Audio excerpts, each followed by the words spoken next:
السلام عليكم، نتمنى ان شاء الله تكونوا كاملين بخير وعلى خير. معكم ايمان من قناه شيوات ايمان امين. واليوم ان شاء الله غادي نقدم لكم فيديو جديد من بعد واحد الغيبه اللي طويله، تقريبا اكثر من 10 ديال الاشهر.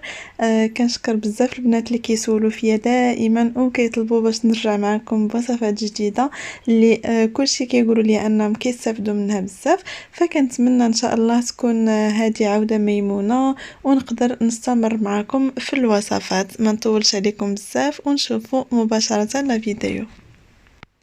فكيف ما كتشوف هاد لا فيديو فغادي نشوفوا المراحل ديال التحضير ديال هاد التورته. دونك هنايا غادي نبدا من التمليس ديال التورته. خديت السيبور ديالي ودرت التورته اللي كاينه في الاسفل واللي القياس ديالها 20 ديال سنتيمتر. من بعد ما درت ليها المونتاج ليله قبل. هادشي هذا غادي يعرفوا البنات اللي متبعيني من شحال هادي، يعني كيفاش كنوزعوا الخدمه على الايام.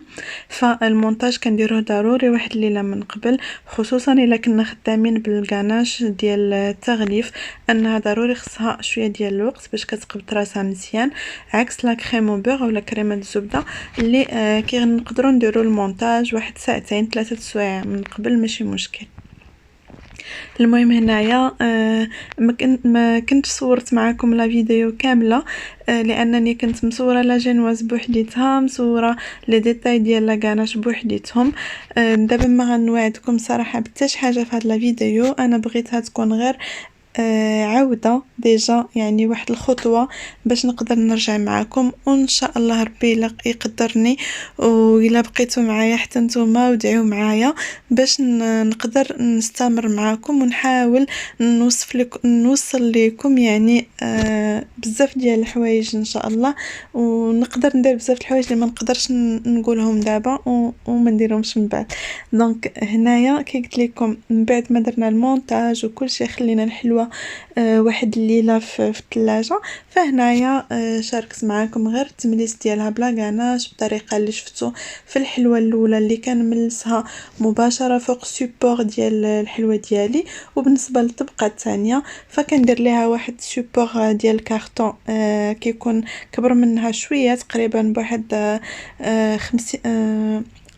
0.5 سنتيمتر، يعني واحد نص سنتيمتر، باش كنخدم عليه لا غاناش. ملي كنكون غنغلف الحلوه ديالي بالعجينه ديال السكر، فكنفضل انني ما نديرش طبقه اللي تكون مهمه ديال لا غاناش باش في الماكله ديالها، يعني ما كتجيش طبقه ديجا لا غاناش اللي هي حلوه غليظه وكنعاودوا لها الطبقه ديال العجينه السكر. فانا هكذا كنخدم. المهم هنا من بعد ما كنملسهم كنخليوهم عاود في الثلاجه حتى كنوليو نقدروا نقيسوا الكاطو ديالنا بيدينا بلا ما كناخذوا هذيك لا غاناش، يعني لا غاناش كتجمد بصفه كامله. صافي من بعد غادي ندير الحلاوي ديالي في الثلاجه وغادي ندوز باش نصايب التزيين ديالهم. هنايا غادي نصايب هادوك الدروج اللي عندي في الطبقه الثانيه اللي غتكونوا شفتوا في الاول. المهم هادوك الدريجات ديال الشاتو، انا اختاريت هاد الطريقه باش نصايبهم. خليت هنا عجينه ديال السكر اللي كنضيفوا ليها ضروري البودره ديال السمسي باش كتقدر تقبط راسها بسرعه. وهنايا خديت استعملت هاد لي سيبور اللي عندي انا اللي كنخدم بهم لي غاتو، يعني كما شفتوا ركبتهم هكا تا ولاو عندي بحال الدريجات. غادي ناخذ هذيك العجينه ديال السكر غنقطعها بالشكل اللي كتشوفوا، يعني واحد الجهه صغيره واحد الجهه كبيره، وغادي نجي وغادي نحطها فوق هذوك لي سيبور اللي ديجا هما دايرين على شكل دريجات. غناخذ هذيك الملاسه ديال العجينه السكر وكنبقى كنقاد في هذوك الدريجات ديالي هكذا وحده وحده حتى غادي نكملهم، يعني غادي نوقفوهم غادي يبانوا لينا بالشوفه راهم كيشبهوا الدروج. هذه الطريقه انا اللي اختاريت باش ندير. الا بانت لكم نتوما تقدر تكون شي طريقه واحده اخرى فخدموا بها.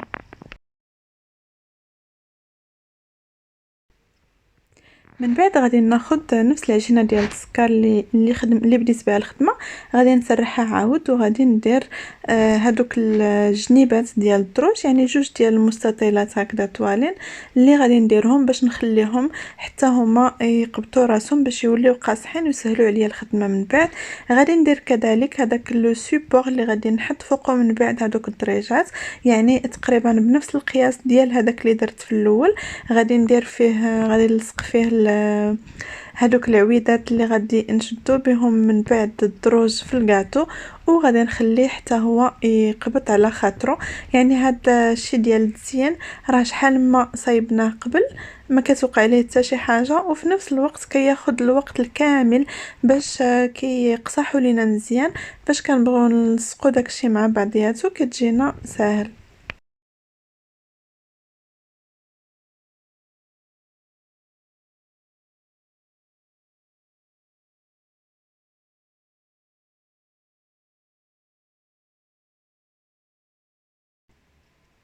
من بعد غادي ندوز باش نغلف الحلاوي ديالي بالعجينه ديال السكر. هنا استعملت عجينه ديال السكر اللي في اللون الابيض، كنسرحوها يعني كنسرحوها رقيقه. من بعد عندي زبده ديال الكريسكو اللي كناخدها وكندهن بها التورته ديالي مزيان. الزبده ديال الكريسكو كما كنقول لكم دائما يعني كتعاوننا في التغليف بالعجينه ديال السكر. العجينه السكر كتلصق بسهوله فوق الحلوه، وفي نفس الوقت يعني كتسهل علينا بزاف. انا كنعتبرها مهمه خصوصا للمبتدئات.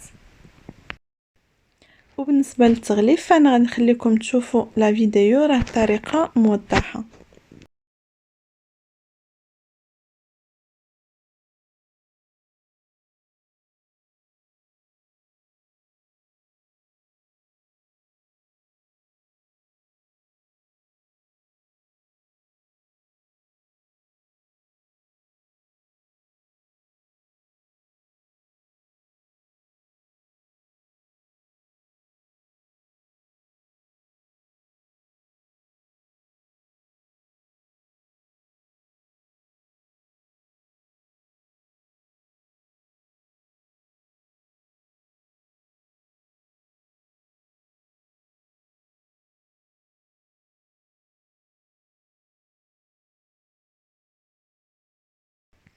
من بعد ما غلفت الحلاوي ديالي بجوج فغادي ناخذ المول ديال 15، يعني اللي طيبت فيه الطبقه الفوقانيه، وغادي نجي وغادي نطراسي فين غادي نوضع هذيك الطبقه فوق التورته. كنديروا هذوك لي غونفور يعني بحال دي بايون بلاستيك ولا لي دويلز اللي بغيتو، المهم شي حاجه اللي غادي تهز ليا ثقل ديال التورته اللي الفوق. دونك صافي انا كندير تما واحد العود ديال الشواء اللي نلاقي به هكذا التورتات بجوج باش كنتاكد انهم ما كيتحركوش، وكذلك كندير شويه ديال لاكاناش بيناتهم باش كتبقى التورته ثابته. ومن بعد خديت ان سيشوفو لا سيشوار وبديت كنديرو هكا على ديك العجينه ديال السكر كامله، يعني بحال كنسخنها واحد شويه باش من بعد غادي ندير عليها الملمع اللي في اللون البنفسجي باش كيقبط فيها بطريقه سهله. هنايا في الاول كنت استعملت واحد الرشاشه اللي كنت خديتها في واحد لو سيت، ولكن صراحه ما عطات لياش كاع لي في، يعني عطاتني داكشي ما عجبنيش، فكنت مضطره باش نرجع للبانسو. وخديت هذاك البانسو وبديت كندوز مزيان على الحلوه ديالي كامله حتى غادي تولي كلها في اللون البنفسجي، وفي نفس الوقت راه لا كولور كتبري.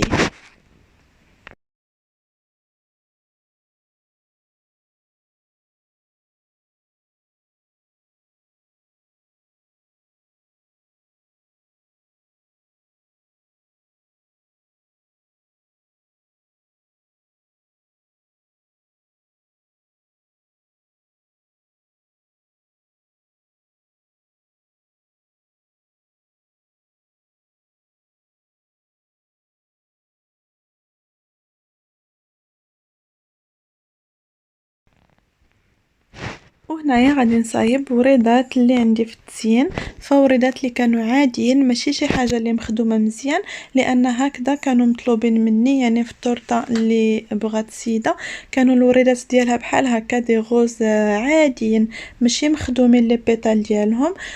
فانا خدمتهم بالطريقه اللي كتشوفوا، حاجه اللي سهله بزاف. وفي هنايا هادشي هذا راه ما حضرتوش يعني بالترتيب اللي شفتو في لا فيديو. هادشي هذا ديال التزيين راه حضرته يعني بقبل مده كانت قبل، باش من جهه حيد عليا الخدمه، ومن جهه كيبقى كينشف على خاطرو. و باش درت الشاتو، ف هاديك السيده اللي صايبات عندي الحلوه جابت لي هاد لو كيت هذا، وهو اللي بغاتو يكون في الحلوه. هاد لو كيت كان بيض، يعني كيتباع هكذا سبيسيال ديال الحلوه ديال لا مارك ويلتون، كتباع هكذا كرتونه فيها بزاف ديال لي بياس، كتختاري منهم داكشي اللي بغيتي باش ديري الكاطو هكذا ساهل، كيكون ساهل كيتغلفوا بالعجينه ديال السكر اولا كيبقاو هكاك. فانا جاو ليا بيضين هكاك ما صالحينش في الكاطو، وفي نفس الوقت الا غلفتهم بالعجينه ديال السكر مهم ما عجبنيش انني نغلفهم. فكرت قلت انني ندير لهم هذيك البودره الذهبيه، نديرها لهم مزيان. جربت واش غتقبط فيهم، لقيتها كتقبط فيهم، فصافي اختاريت باش ندير لهم فقط البودره الذهبيه اللي شفتو في الاول، دهنتهم بها كاملين وكتشد فيهم مزيان لان البلاستيك ديالهم ملس. وصافي من بعد بديت كنقادهم عيني ميزاني فوق الطبقه الثانيه ديال الكاطو باش يعطيو ليا هذاك الشكل اللي بغيت.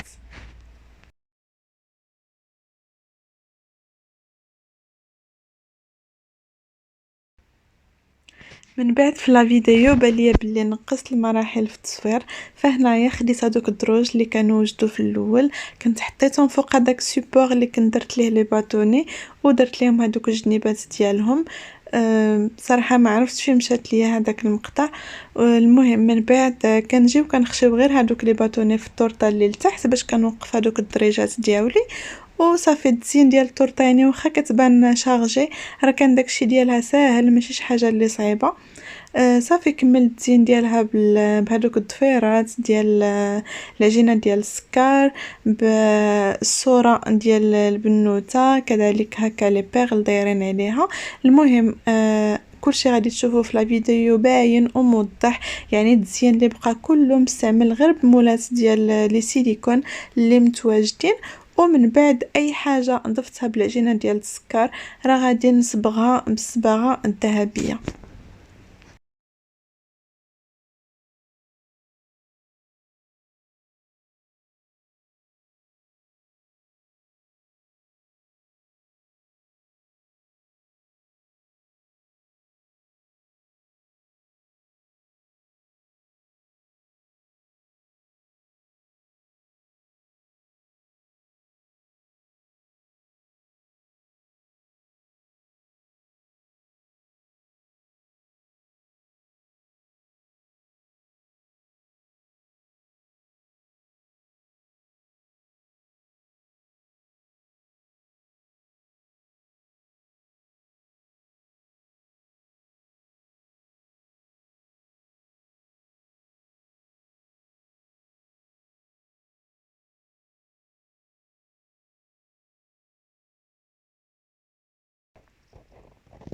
صافي هنايا من بعد ما صبغت كل شيء فبقى ليا غير هادوك الوريضات اللي كنت صايبت من قبل، غادي نجيو غادي نوزعهم على الحلوه بالشكل اللي كتشوفوا، يعني في الفوق في الجوانب، المهم فين ما بانت ليا.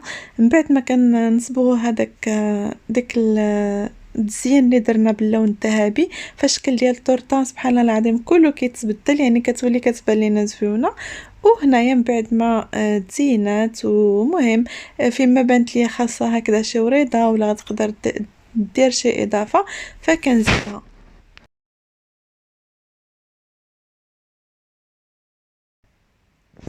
وصافي هذا هو الشكل النهائي ديال التورته اللي قدمت لكم اليوم.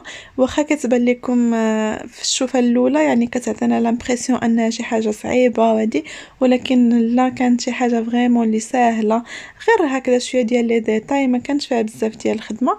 الميم الزواق ديالها يعني كان شي حاجه اللي ساهله وطيبات دغيا.